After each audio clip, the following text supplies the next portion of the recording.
Saint Overboard by Leslie Charteris, dramatised by Neville Teller, with Paul Rees as the saint and Patsy Kensit as Loretta Page.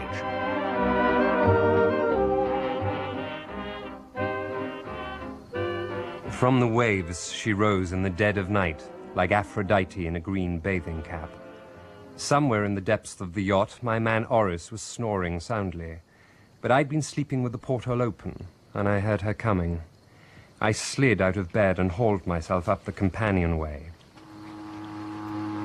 Overhead, according to the calendar, there was a full moon.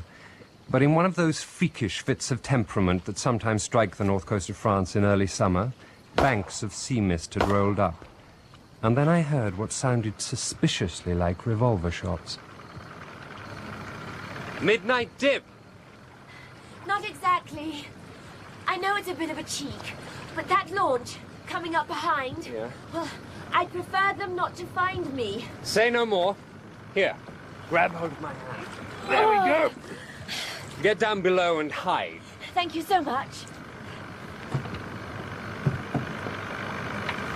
Lost something? Not exactly. Seen anyone swimming around here by any chance? At this hour.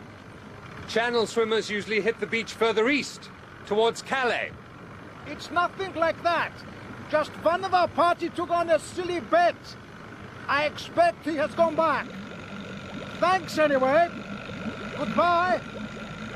Sorry for troubling you.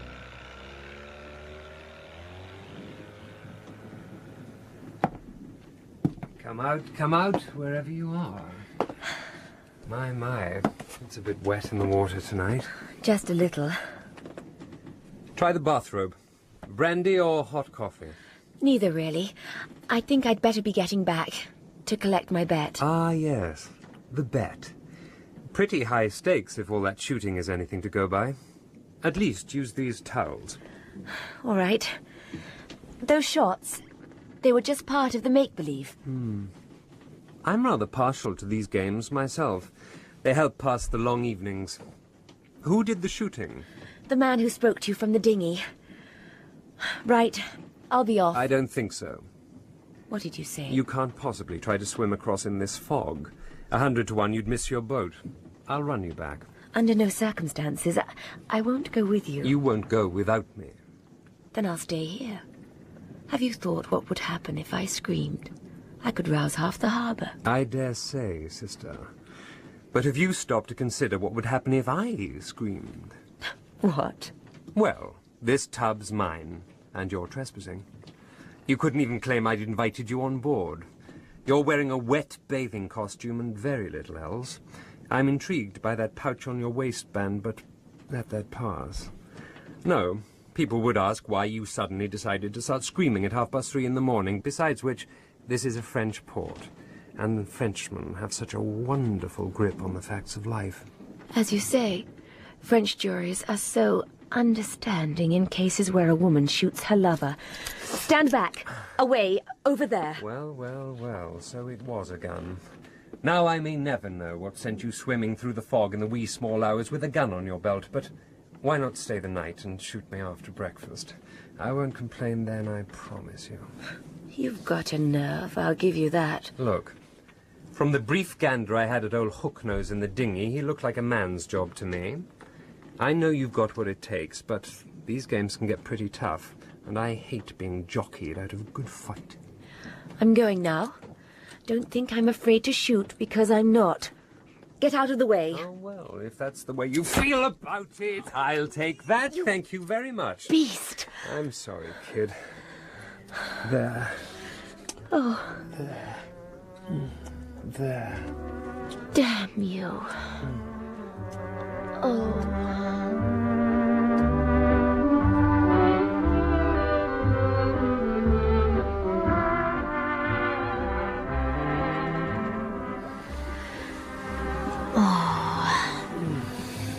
I'm Loretta Page. It's a nice name. And you? Oh, I have dozens. Simon Templar's the only real one. Some people call me the Saint. ST, you know. So you're the saint.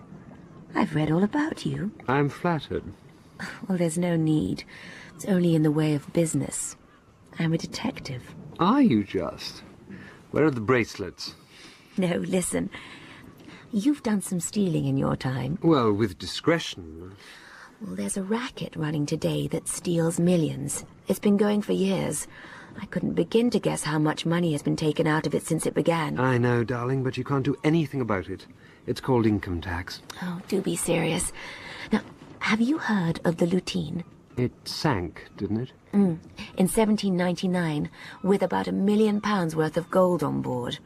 The last attempt to salvage the cargo was a couple of years ago. The Lutina Company developed a special underwater sand sucker to clear the silt. The only trouble was that the ship carrying it to the wreck was blown sky high, and the explosion wasn't an accident. Is that it? No. The same year, an American salvage ship went out to search a wreck off Cape Charles, the Merida, which sank in 1911, and took the Emperor Maximilian's crown jewels to the bottom with her. Another £1 million cargo. They found the ship, but the cupboard was bare, and fish don't wear jewelry. I take it there are others. Oh, yes, quite a few. I could give you a list of ships known to have sunk with bullion on board, which have been located and examined and found to be as clean as a whistle. So this is what you're detecting? I'm with the Ingebeck Agency. We're on contract to Lloyd's. We've been on this case for the last 5 years. You? No, Ingebecks. The insurers have known for a long time that there's some highly organized racket cheating them out of 6 figures each year. Dangerous work. Oh, it is. 3 of our men have simply disappeared. One of them found a trail leading to Dinar, but we ran up against a brick wall. The men just couldn't get inside the racket. Well, we reckon there's another way. There must be a top man, and the odds are he's human. Ah, so you came out here to be human with him. I haven't succeeded so far. I've had dinner with him, but I haven't been invited on board his boat. Tonight I tried to get on board without an invitation. And damn nearly got shot for your pains. All very interesting. But why tell me? Just because you are who you are. I thought you might be intrigued enough to become involved. On the side of the angels for once? Could be. 2 things. The name of the boat you wanted to look at. The Falkenberg. And the name of the boyfriend. The bloke who passed in the night. Kurt Vogel. How very appropriate. I'll call him Birdie when we get acquainted. Now, when you're ready, I'll row you ashore. And no argument. No argument. Where will I see you? How about the beach opposite the casino? Plage de la Cluse. Mid-morning, on the beach.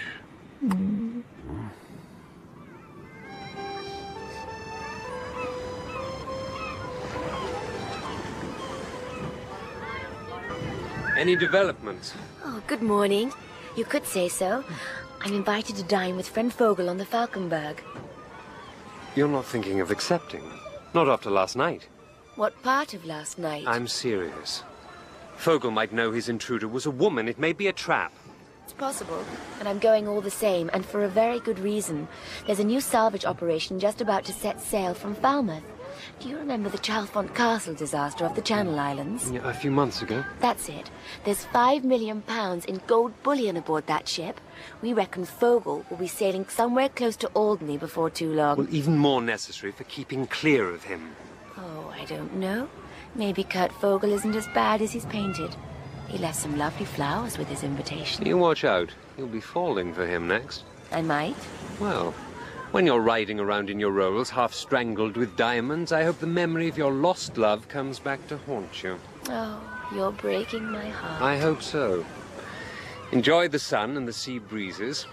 I'm going in search of our mutual friend. I fancy a chance meeting. Good luck.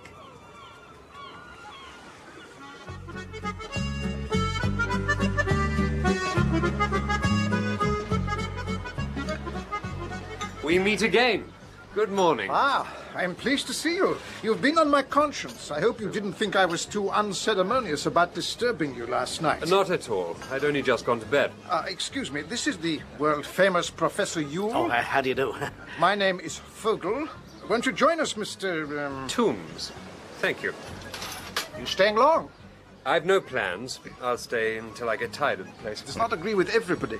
Some people find it definitely unhealthy. Garçon? Monsieur? Mr. Tombs? An absinthe. Thank you. And you, Professor Yule. You must find it quite relaxing after all the excitement. Oh, you've heard of me. Who hasn't? It must have been an amazing experience. Oh, fascinating. And rather frightening. Not to say uncomfortable. Perhaps you don't know that the temperature of water falls rapidly the further down you go. At 5,000 feet below the sea, it's only a few degrees above freezing. I'm installing extra heating in my next bathystall. You're going down again, then? Oh, I've only just started. I hope to get down twice as far with the new model. And even that's nothing. If some of the latest alloys turn out all right, we may be able to have a look at the Cape Verde Basin. Over 3,000 fathoms. Monsieur. Thank you. And what do you hope to find? New information about depth currents for a start. And then I'll be on the lookout for marine life at depths never reached before. And I'm also hoping for some evidence about Wegener's theory of continental drift. An exciting program. Well, none of it would be possible without Mr. Vogel. My first descent nearly ruined me. Garçon, l'addition, s'il vous plaît. Monsieur. Won't you have another? I'm afraid we have an engagement. Next time, perhaps. If you're interested, you might like to come out with us on a trial trip. It won't be very sensational, just a test for the new apparatus in moderately deep water. I'd love to. It won't be here. The water's too shallow. We're using the Herd Deep, north of Alderney. We will be leaving for St. Peter Port in the morning. Care to join us? Well, that sort of an invitation doesn't drive every day. Then we may be seeing you. I'll give you a shout in the morning as we go by. See if you have made up your mind. So, Old Bean, how was your weekend? Rotten, since you ask, old man. How's party at the Cunninghams? Oh, God. Rained solidly from start to finish. Oh, nothing to enliven the proceedings, eh? Oh, you know me, Peter. Something turned up on Saturday night, but I didn't have to bury myself in Shropshire for the pleasure. And you? Stayed in the flat. Town can be just as boring as the country, Roger, believe you me. Let's be honest about it. Life is boring without Simon. Where is he? Messing about in his boat somewhere. Dinar, I think. I got a card last week, over there. Sea, Sun, and Oris. Who could ask for anything more? Peter Quentin. Hello, Peter, old sport. Your Uncle Simon here. It's Simon. Speak up, old man. The line's ghastly. Who have you got with you? Roger's here. Splendid. 2 birds with 1 stone. Now listen. Didn't you once tell me you had a respectable family? He still is. I'm the only one who's had anything to do with you. Aha. Any of them know anything about Lloyd's? I have a sort of cousin who works there. Right. Dig him out and stage a reunion. Then find out whatever you can about the Chalfont Castle. Like a shot, old boy. But are you sure you don't want an estate agent? Oh, I don't, you fathead. It's a wreck, not a ruin. She sank somewhere near Alderney a few months ago. I want you to find out precisely where she went down. Get a chart, and get the exact spot marked. Then send it to me at the Post Restaurant, St. Peter Port, Guernsey. Tonight. Name of Tombs. Name of what? Tombs. Tombs, as in Tutankhamun. Oh, Tombs! All clear? As mud. Now put Roger on. Here you go, man. Thanks. Hello, Simon. You on the warpath again? Possibly. Do you think you could buy me a nice diving suit, Roger? Huh? One of the new self-contained models with oxygen tanks. Say you're representing a movie company and you want it for an undersea epic. What's the racket? No racket, Roger. I've just taken up submarine geology. Now, if you bought that outfit this afternoon and posted it off to me... Well, no, why don't I bring it out? Give me that phone. And why don't I bring out the chart? No, send both parcels. That's important. Understood? Understood. But you can both come out to Guernsey, if you want. I might need a bit more muscle, so you'd better make it 2 suits while you're at it. You toughs can put up at the Royal, but you're not to recognize me unless I recognize you first. It may be worth a point or 2 if the ungodly don't know we're connected. Sold? It's a deal.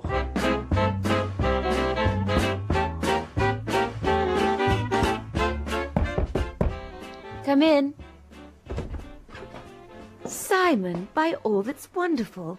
What on earth are you doing in the hotel? Calling on you. And not a moment too soon, by the look of things. Good afternoon. I hope I intrude. Loretta, who is this guy? And how do you know he's on the up and up?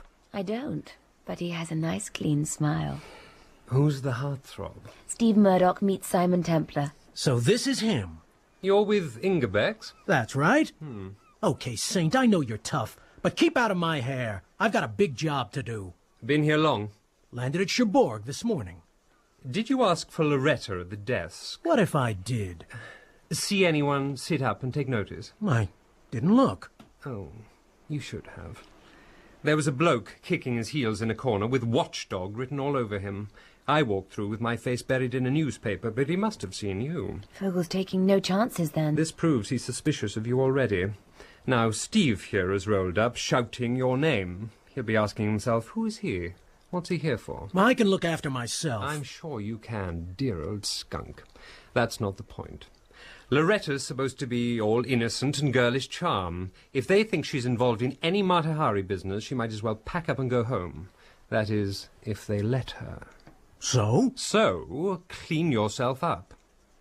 Anything that connects you with Ingebeck's, flush it down the toilet, and then blow. What? Vamoose. Skedaddle. Pass out into the night. Loretta can go downstairs with you, and you can both act out a fond farewell in the foyer. And then you beetle down to the pier and catch the next ferry back to dear old Blighty. Then take the first steamer you can get to St. Peter Port in Guernsey. That's where Vogel will be tomorrow. How do you know that? He told me. We got into conversation before lunch. So we were right. It is the Chalfont castle he's after. Loretta, this guy wants me out of the way for his own reasons. And I'll give you one guess what they are. Steve, you're on your way. The day I start taking orders from some fancy limey, You aren't, Steve. You're taking them from me. The Saint's right. Orders? It's what I said. Until Martin Ingebeck takes me off this assignment, you do what I tell you. I just hope you don't live to regret this. As for you, if anything happens to Loretta, You'll be the first to know. Good afternoon. Coming, Loretta? We have some play acting to get through. Give me a moment, Steve. I'll be right down. I'll leave while you're seeing Steve off. I can't risk the foyer again, but I spotted a fire escape in the corridor. Must you go? Not because I want to, Loretta. But Vogel and his crew ought to be seeing me get back to the Corsair. I take it you still mean to go across to the Falkenberg tonight? Absolutely. Did I dream the rest of it after you'd gone last night? I don't know, Simon. What did you dream? That you came back to me. That's when the danger would really start. I dreamt that you didn't think it too dangerous. But I am afraid. Simon, I'm scared to death. Oh, my darling. Let's be scared together, and I'll keep watch over you.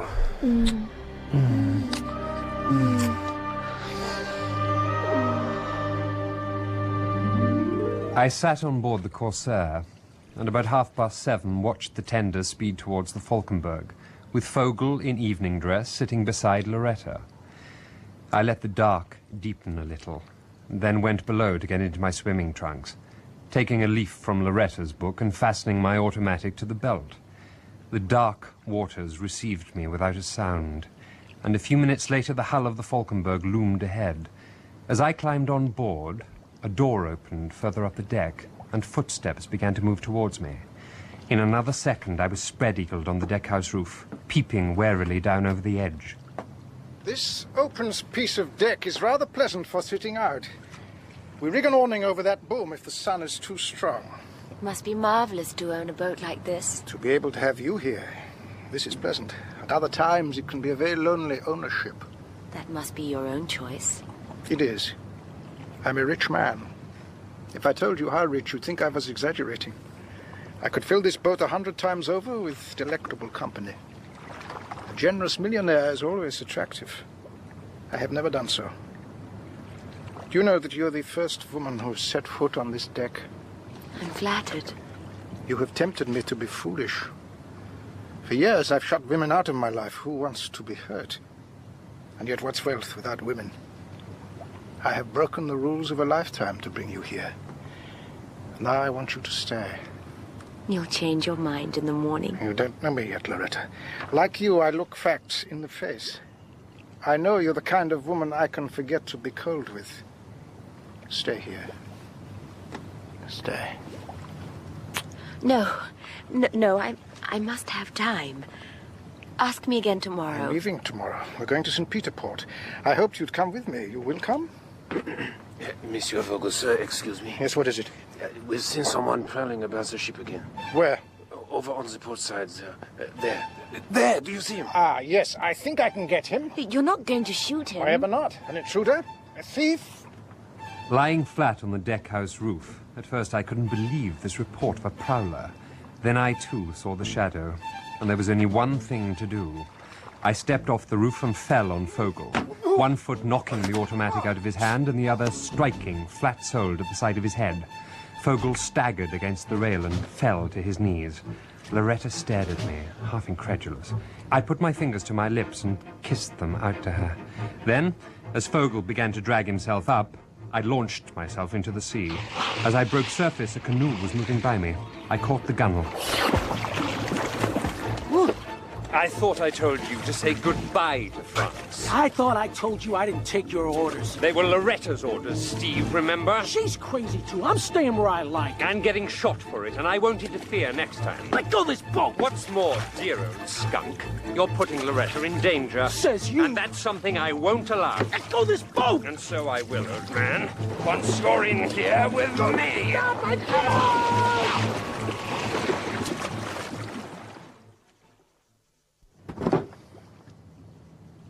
What is it? Well, Oris, old bean, I'd describe it as a sort of detective. Unsavory-looking object, isn't it? He dead? Not yet. He's doing his best. I don't expect he'll feel too happy when he wakes up. Let's get him below and see. I'll manage him, sir. There's a crowd down them stairs. Right you are. Lay on Macduff.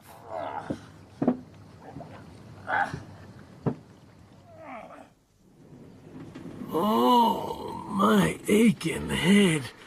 What the hell is this? Just another boat, Stephen. On your left, the port side. On your right, the starboard. Huh? Up there's the sharp end. Oh, can it? Why'd you bring me here? For a brief chat. Now do please try to get it through that thick skull of yours. I don't give two hoots how soon you have your funeral.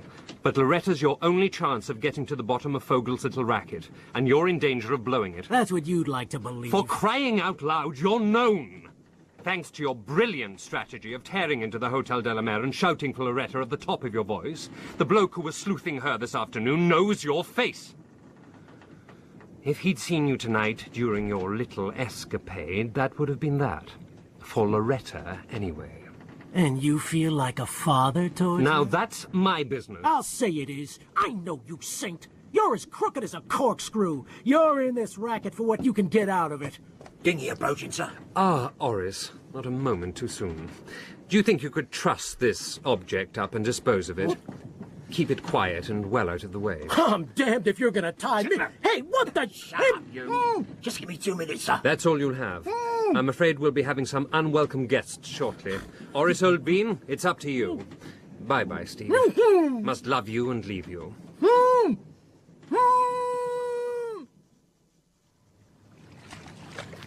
Ahoy, Corsair! Ahoy to you! Hello there, Mr. Vogel. May I come aboard for a moment? Of course. Now, let me give you a hand. Here. Oh, I'm afraid this is a most unseemly hour for a visit. Not at all. I never go to bed very early. Come down to the saloon. Thank you.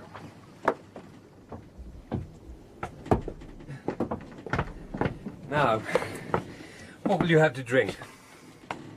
Horace? I only called to see if you've decided about tomorrow. Well, yes. I would rather like to come. Thought you might be wanting the whiskey and some glasses, sir.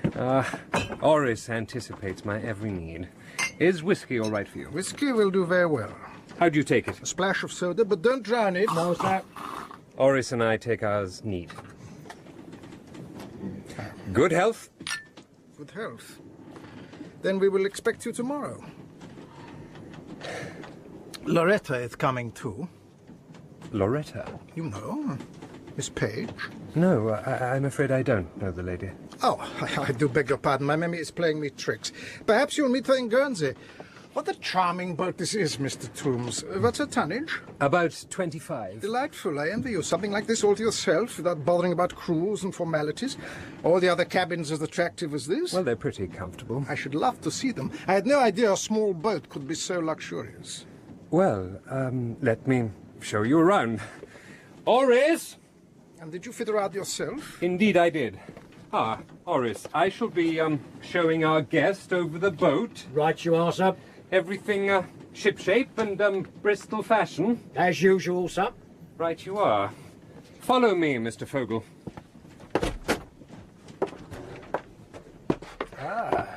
The galley. Here's where we open the tins and unscrew the bottles. On the right, the refrigerator, where we keep the beer warm. Beautifully fitted. And under here? Mops and buckets. A place for everything and everything in its place. Apparently. That's just the bathroom and toilet. Adequate, but really no room to swing a cat. A bathroom, really? Remarkable on a boat this size. May I look? By all means. In here. An empty bath, as you see. But such a charming green. Very nice. And a shower, too. I almost wish I could find something you have forgotten. Down here, a small single cabin. Charming. And the fitted wardrobe, may I? Surprisingly spacious. And over here, the double cabin. And the double wardrobe. The space you have managed to find. You could hide a small army. Please, you will permit me to see the fittings? Of course. Just, boring old clothes, I'm afraid. Indeed. And that door at the end? The forecastle. That's Oris's quarters. I can't believe you have managed to squeeze in yet another cabin. It's scarcely believable and all so luxurious. I'm quite intrigued. May I? Just a peep? Help yourself. Excellent. Excellent. I have seen many boats where the owner's quarters aren't as good. And that's all, is it, Mr. Toombs? Well, you can't get much more into a 50-footer. Indeed you can't. And up there? Oh, just a hatchway to the deck. Follow me.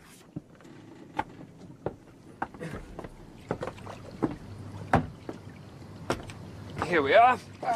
Back to square one. I must apologize. I'm afraid my enthusiasm ran away with me. I should never have asked you to show me around at this hour. Not at all. It's a pleasure. I assure you it's been worth it to me. Ivalov! Sir? I'm coming down. We'll look out for you then at St. Peter Port. I'll be there at tea time. Good night. And many thanks. Au revoir. Oris? Sorry, sir. Oris, you old devil. You find anything out of place, sir? You goddamn old son of a walrus. Where is he? You're practically leaning on him. What's that? Beneath that mainsail.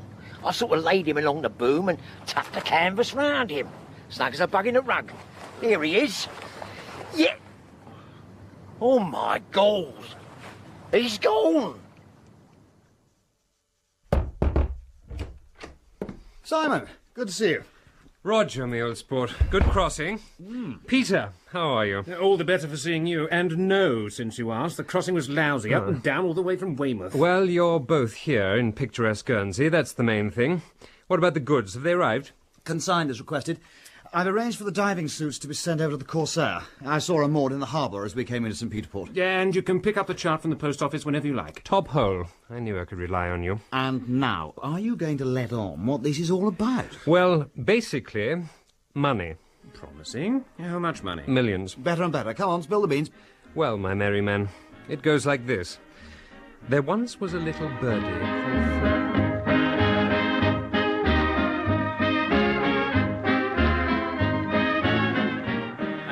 Where we come in. Well, as I see it, there's no bonus for anyone in simply putting Vogel away. The underwriters must want to recover some of the money they've lost in claims since he went into business. And Ingebeck's want their commission. And we want both. Well, yes and no. Elucidate. I'm not sure it is money we're after. The sort of boodle they've been lifting from the seabed, you know, uncut diamonds, half a ton of bar gold, that takes time and organisation to get rid of. You mean you can't just cart them into the nearest pawn shop and ask how much they'll give you on them? Just so, old sport. You have to park them somewhere. Meaning, if we could find this parking spot... Or at least find out where it is. Then follow friend Vogel when he goes to fetch some of the boodle out, or put some more in. Well, you get the general drift. Clear as mud, Captain. Just one thing. The beautiful heroine? She's only trying to get at Vogel from his soft side, if he has one.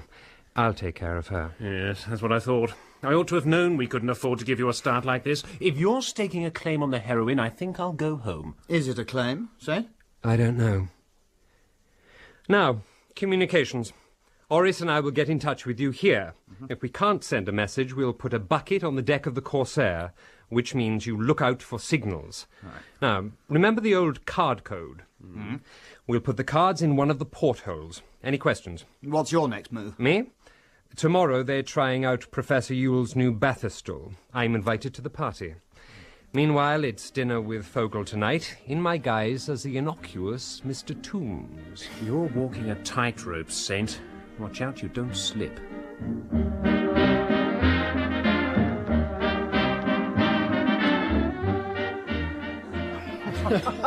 Really? Excellent, Mr. Toombs. You were able to join us. Let me introduce you to Miss Page. How do you do? How do you do? And Mr. Arnheim. Good evening. Good evening.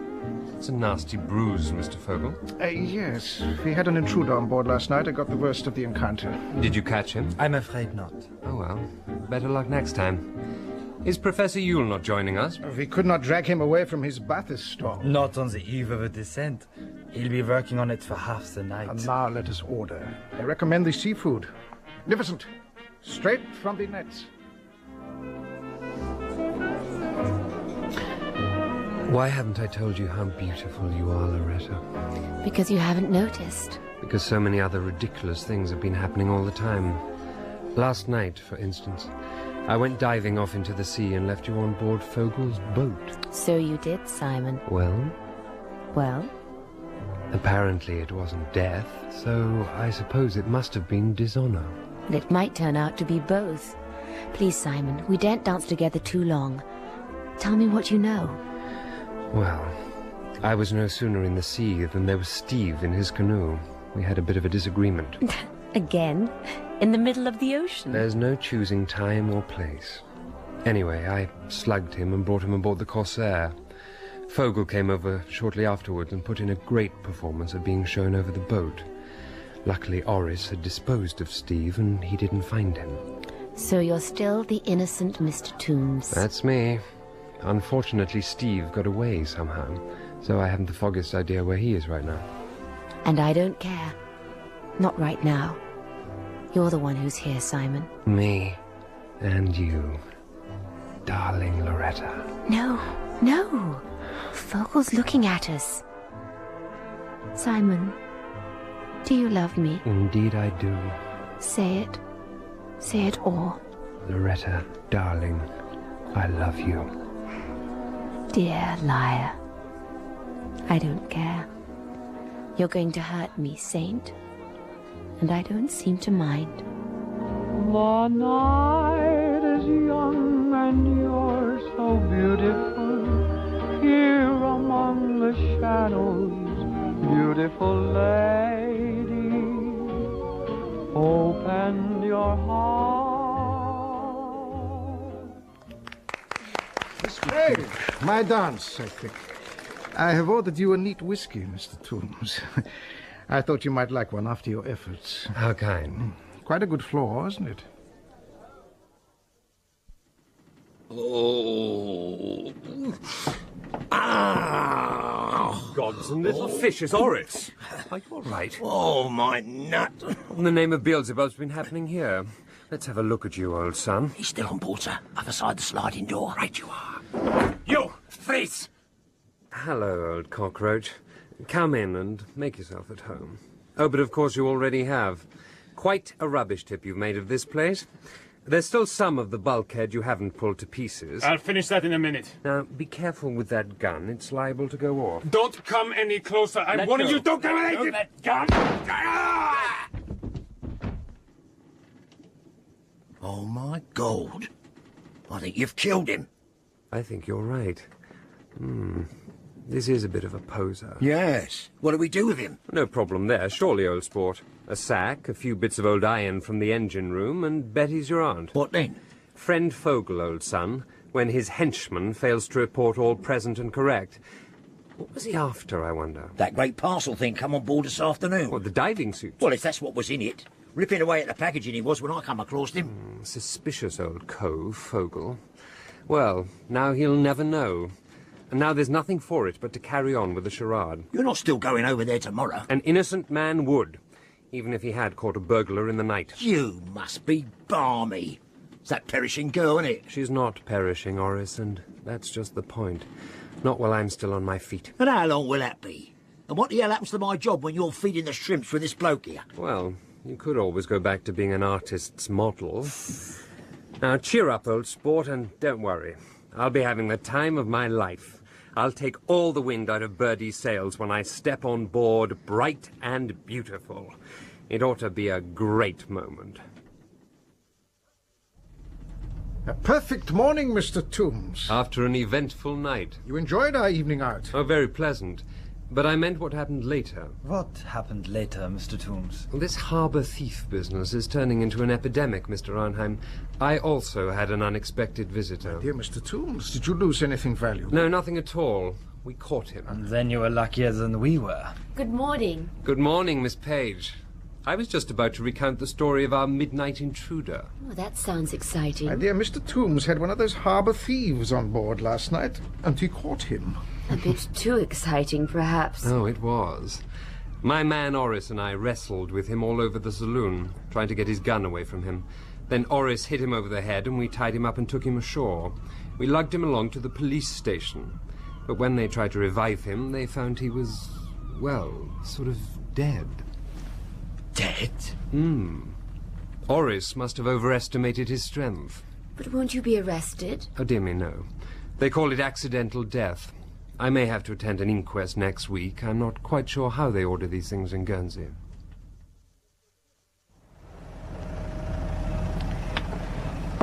Is this where you take your dip, Professor Yule? We're just about over the deepest sounding, 94 fathoms. It isn't much, but it'll do for the first test.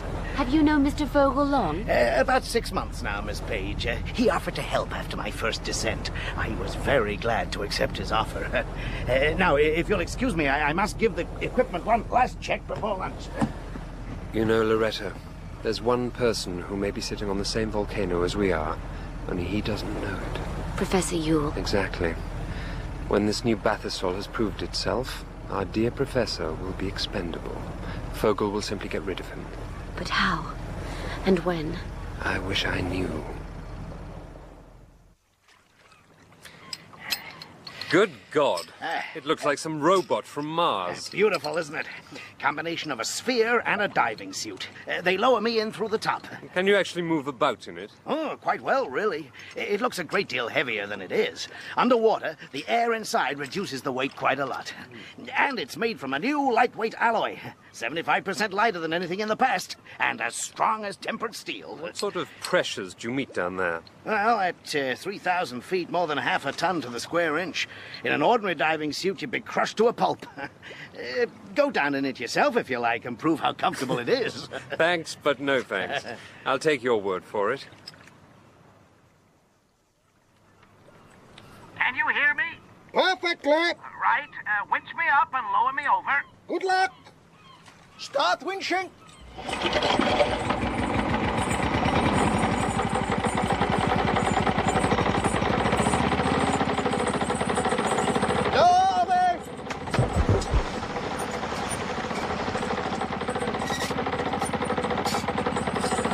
Going down. 100 feet. 150. What are those cables? The winch line, the telephone wire, and electric cable. No air supply? No, he has 2 oxygen cylinders with him. 400. 450.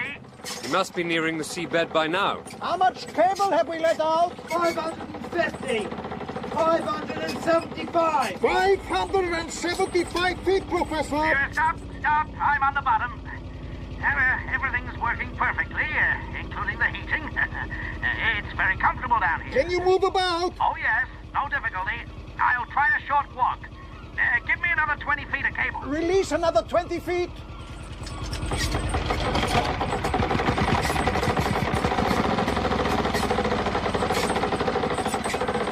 I can walk quite comfortably. I've taken about 10 steps.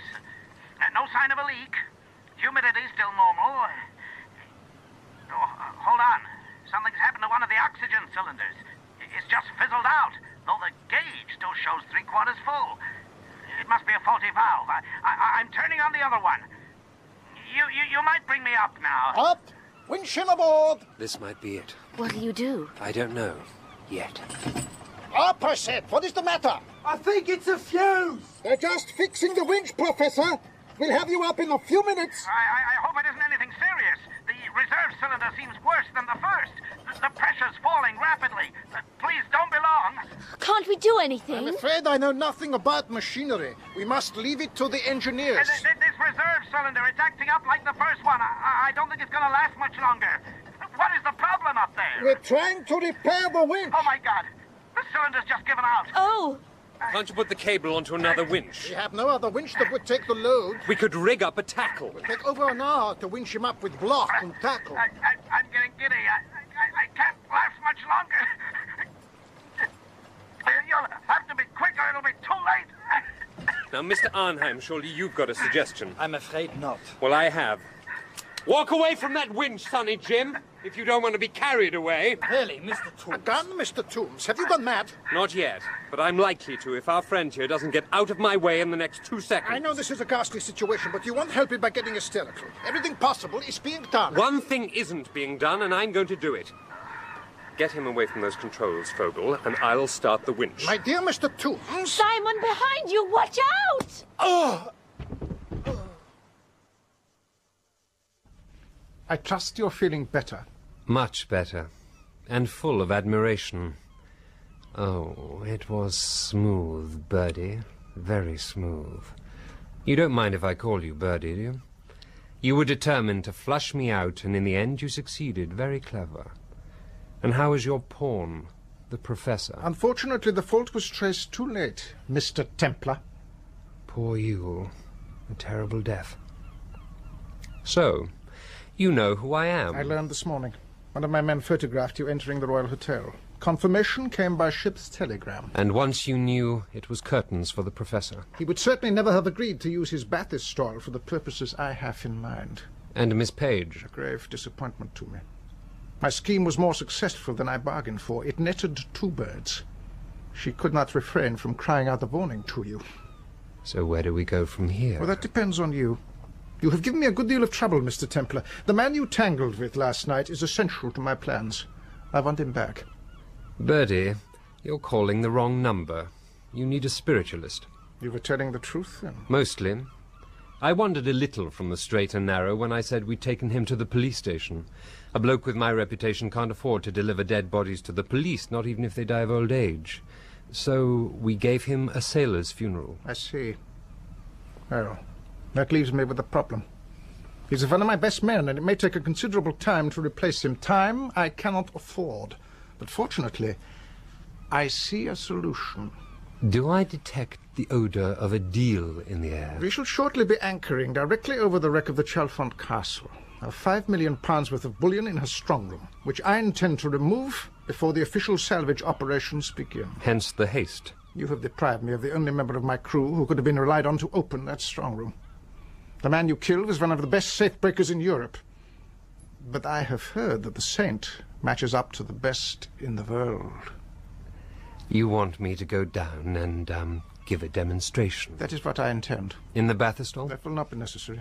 The Chalfont Castle is lying in 20 fathoms. An ordinary diving suit will be quite sufficient. Are you offering me a partnership? What do you mean, no? What I'm offering you is a chance to help your partner. My partner? Delectable Miss Page. And if I refuse? Use your imagination, Mr. Templar. If you do refuse, I shall clearly have no further use for either of you. If you cooperate, the lovely Loretta will be put ashore as soon as convenient, alive.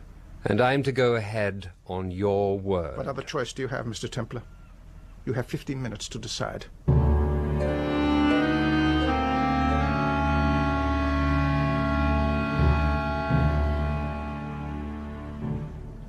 How long do you think we'll live now? Indefinitely, according to Birdie. Until I'm a toothless old gaffer and you're a stalwart of the Women's Institute. If I do this job for him, he's ready to send us an affectionate greetings card on our Jubilee. And you believe him? But he murdered you. For the bathyscape. But he doesn't need us dead. The mere fact that we're here proves that his racket has been exposed and that others know all about him. You don't sound all that convincing. I'm convinced enough to do what he wants. But in heaven's name, why? Because it's certain death if I don't, and by no means certain if I do. And because this will be the first strong room I've ever cracked in a diving suit. Oh, Simon. Oh.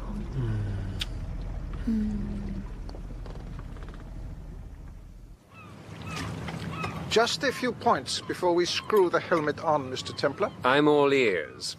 Or at least it feels as if I am, with my head poking out of this diving suit. Ivalov will go down with you. He will lead you to the strong room. I have shown him where it is on the ship's plans. He will also carry the underwater hydro-oxygen torch, which he will use to cut through the steel plate on your directions. I shall be in touch with you both by telephone, and I will expect you to keep me informed of your progress. Is that clear? As a bell. Let's get started. Get the helmets on.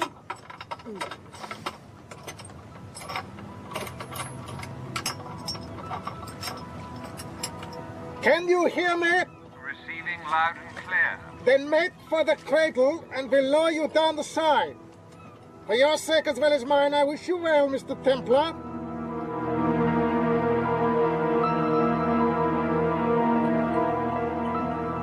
We're at the strong room. I'm starting work.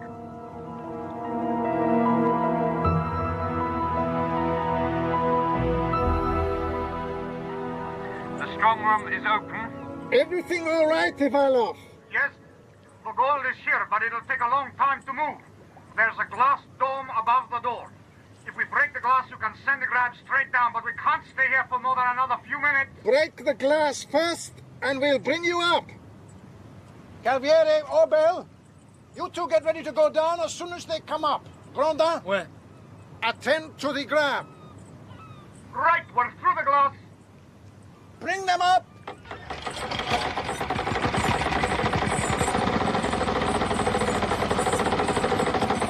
Stop! Why have you done that? Done what?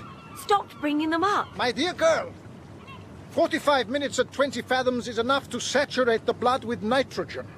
If you come up too quickly, you'll get diver's paralysis. The gas forms bubbles in the blood like champagne when you pull the cork. You have to come up gradually. That's not what you were doing. What else? You were going to take one of those airlines off the pump, weren't you? You don't have to say anything. You were going to kill him. And if I was, how deeply would his death hurt you? I know why he went down for you. He wouldn't have done it to save his own life. He tried to make me believe that, but he couldn't. He knew you meant to kill him as soon as he'd done what you wanted. He wasn't afraid. But I knew you must have offered him something that he could believe. You made him do it for me. My dear Loretta, what drama. So he's the perfect gentle knight, is he? Dying to save a lady's honor?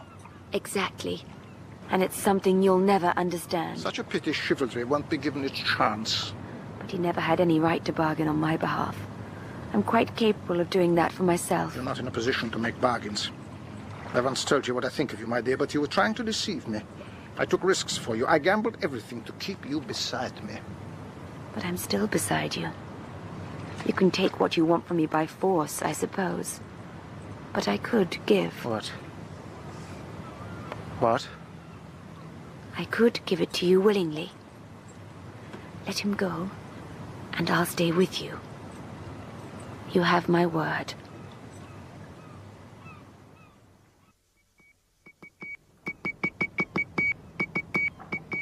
Oh, I didn't know you had radio telephony on board. Oh, yes. I will show you how it works. This telegram goes via the radio station at Cherbourg. I have a chateau at Arqueville. You can be as comfortable there as you wish after tomorrow. Is that where you'll put the Saint ashore? Perhaps. He's safe enough for the moment, locked in his cabin. I'll decide what to do with him later.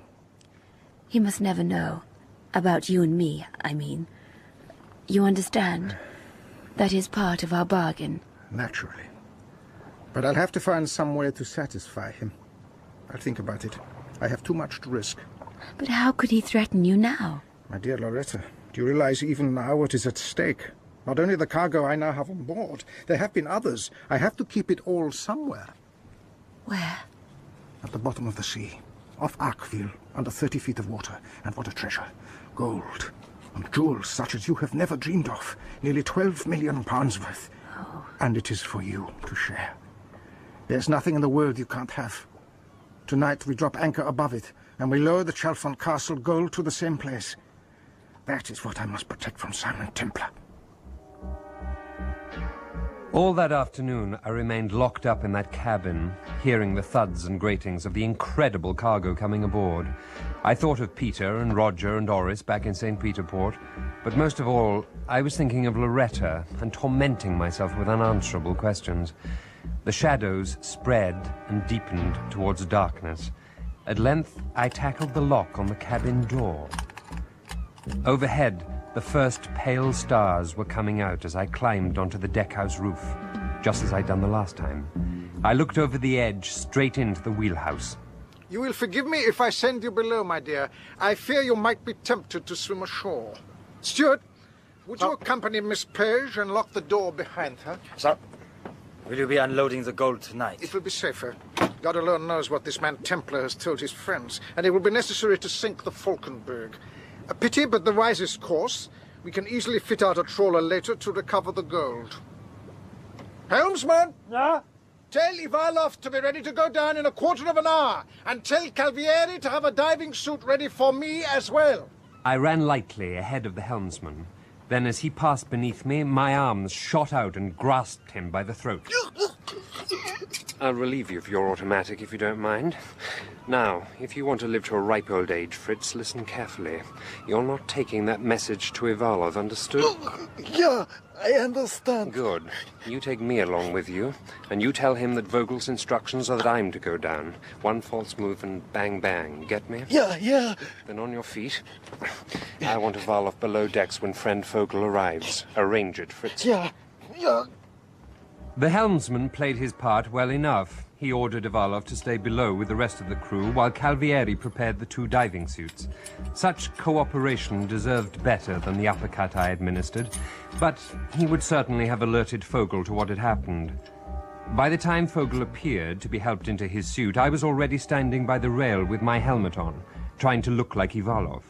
A few minutes later, we were being lowered down the side, lit brilliantly by a 300-watt submarine lamp suspended from a boom. The lamp followed us into the water and hung 6 feet over our heads as we reached the bottom. In its blaze, I saw Vogel looking upwards as the grab descended towards us. I helped him direct the great claw and settle it around a huge rock. All ready? The wire cable straightened, became taut. Slowly the rock lifted, and there, laid open, was the last of Kurt Vogel's secrets. The most amazing Aladdin's cave that the hordes of piracy had ever known. Stay there, Valoff, and guide the cases down to me. Slowly. Release. How much gold had gone down in that first load? 500,000? 1 million? Ivalov, keep your wits about you. To me. Again, I toiled and struggled to steer the laden grab over the hole. 6 loads came down. Vogel was lost to view, stacking the gold inside the hole. When the grab disappeared above us for the last time, I drew my keen, heavy-bladed diver's knife. I thought of Professor Ewell. I thought of Loretta. I began to cut through the fibers of Vogel's line. As they parted, I tied his line around my waist. Then I cut through my own line and looped it to a jagged spur of granite. At that moment, I saw the top of Vogel's helmet emerge. I moved nearer and brought my helmet close to his until barely 6 inches separated our front windows. His black, burning eyes widened into pools of horror. His hands groped round and found the loose, trailing ends of his severed line. His mouth twisted in the shape of soundless words that no human ear would ever hear. Then I slashed my knife clean through the pipe, feeding him oxygen. He fell, toppling backwards, his arms waving, his hands clutching at the yielding water.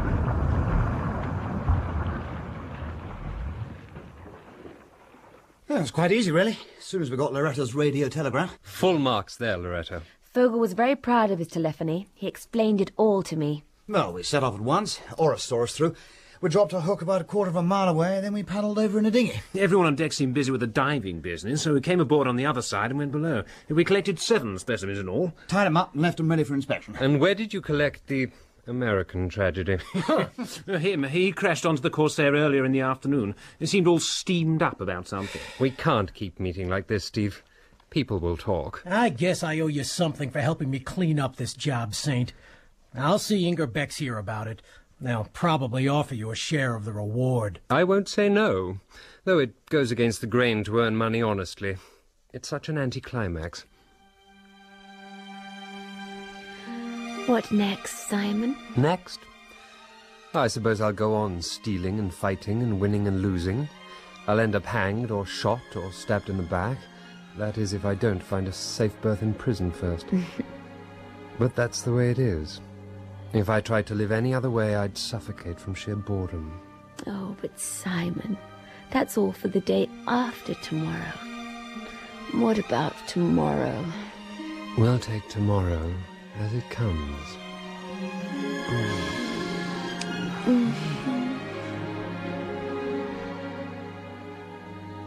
Well, that's goodbye to all those millions you promised us. Whatever gave you that idea, Roger, old son? You don't think we 3 are going home just yet, do you? No. We're going over to the Corsair to unpack those nice new diving suits we've got on board. And then one of you drawing-room heroes is coming down with me on a little treasure hunt. The American tragedy can't possibly know how much boodle is stowed away down there. And what he doesn't know about, he'll never miss.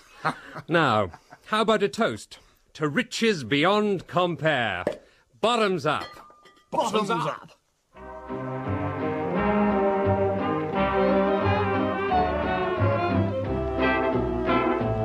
In Saint Overboard by Leslie Charteris, dramatised by Neville Teller, Paul Rees played the Saint, Patsy Kensit, Loretta, Charles Simpson, Roger, Jonathan Keeble, Peter, John Hollis, Horace, Geoffrey Whitehead, Vogel, John Garasio, Murdoch, David Timpson, Professor Yule, and Joshua Taub, Arnheim. Saint Overboard was directed by Matthew Walters.